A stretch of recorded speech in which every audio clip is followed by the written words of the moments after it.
द्रावण दुर्गवचा म्हणजे दुसरा आठवड ऋतीचा सगळ्यात मोठा आठवड दुर्गवत आणि खालचा आठवड द्रावण दुर्गवचा खाली द्रावणाचे थर आढळतात. द्रावणाचे उच्च द्रावण व निम्न द्रावण असे दोन उपविभाग केले जातात. उच्च द्रावण हे जास्त प्रवाही असते. कसे असते? जास्त प्रवाही. याच भागात शिलास्फोटे आढळतात ज्यामधून ज्वालामुखीचा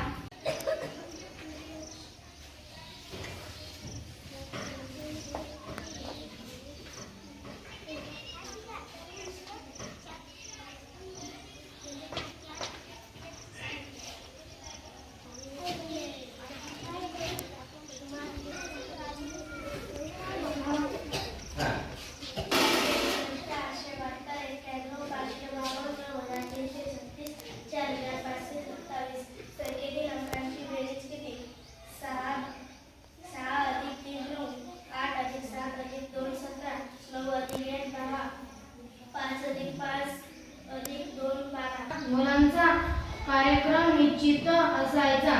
उन्हाळ्यामुळे आजी त्यांना दुपारी घराबाहेर जाऊ द्यायची नाही. दुपारी मुले घरातच काही ना काही खेळ खेळायचे. खोलीत लपायला गेली तेवढ्यात तिचे लक्ष कोपऱ्यात ठेवलेल्या जात्याकडे गेले. तिने पहिल्याच जाते पाहिले होते.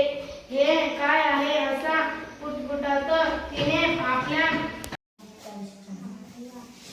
पाचन 3 8 6 आणि 4 10 हुए 10 1 2 1 3